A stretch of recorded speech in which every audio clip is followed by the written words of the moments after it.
All right, today we're jumping right into one of the biggest economic shifts happening in Southeast Asia. We're talking about Malaysia's radical plan to completely overhaul how it handles the cost of living. This is a massive rebalancing act, moving away from a system that's been in place for decades. So let's break down exactly what's going on. I mean, who isn't, right? It's a question people are asking all over the world. But in Malaysia, the government's answer to that question is changing, and changing dramatically. For years and years, the solution was pretty simple. Just keep prices low for everyone. But that approach, well, it's become a massive, massive financial burden. And just get a load of this number. In 2022 alone, Malaysia spent a staggering 77.3 billion ringgit. We're talking over 16 billion US dollars just on subsidies. A bill that huge basically forced a major rethink, and that's what led to the new plan we're digging into today. So, what was so wrong with the old system? Well, the best way to describe it is like a leaky bucket.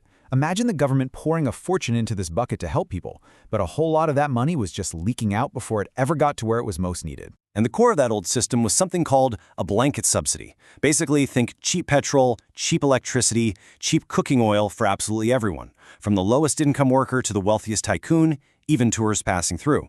It's simple on paper, sure, but in reality, it's incredibly inefficient. And this right here, this comparison really gets to the heart of the whole shift. You see, we're moving from that universal system, the old way that was simple but leaky, to a targeted one. The new way is designed to be way more efficient and honestly financially sustainable. But it does come with its own set of challenges, like the huge risk of accidentally leaving someone who really needs the help out. Now, check this out. This is just how leaky that bucket really was. When it came to diesel fuel, it's estimated that a shocking 50%, half of all that subsidy money, was either smuggled out of the country or misused by industries that weren't even supposed to get it. Think about that. Half of it, just gone. So, to fix this mess, the government has launched a new strategy. It's all under the umbrella of Rahmah, a word that means mercy or compassion. And the whole goal is to plug those leaks and get support directly into the hands of the people who actually need it. And this isn't just one single policy, it's a whole suite of them. You've got direct cash aid called Sistra. Then there's a grocery credit program called Sara. There's also a targeted diesel subsidy, Budi, and even some universal one-off payouts to kind of soften the blow of the transition. It's a full-on, multi-pronged attack on the cost of living crisis. And the scale of this shift is, well, it's immense. Take that Sara grocery aid program, for instance. As of April 2025, it was expanded to cover 5.4 million people. That's a huge increase, and it really shows you how serious the government is about this move to direct aid. So how does this actually work for a person on the street? It's actually pretty slick. If you qualify for the main cash aid program, boom, 100 ringgit, that's about 20 bucks, gets automatically loaded onto your national ID card every single month. You can then just walk into thousands of stores, scan your card, and pay for essentials like rice and cooking oil. Simple, no fuss.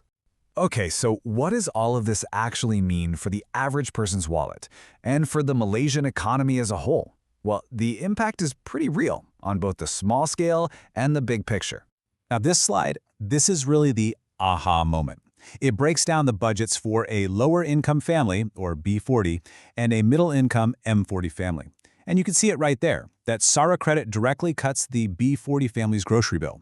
Now, for now, both families are still getting a break on fuel, but that direct aid, it's laser-focused on those who have less. So what this all boils down to is, when you add up that Sara credit, the fuel savings, the electricity subsidies, a low-income family ends up with an extra 200 to 300 ringgit, so 40 to 60 US dollars, freed up in their pocket each month.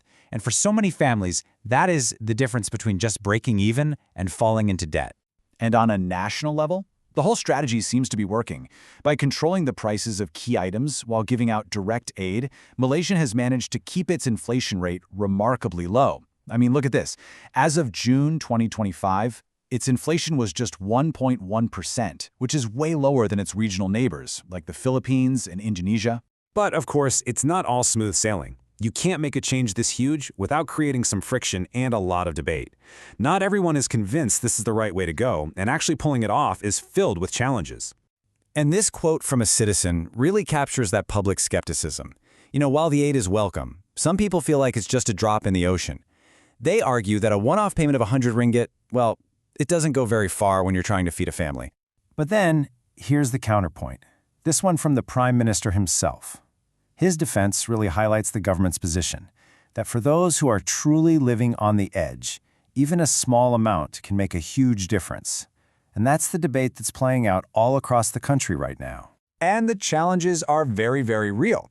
You've had street protests demanding more action on prices.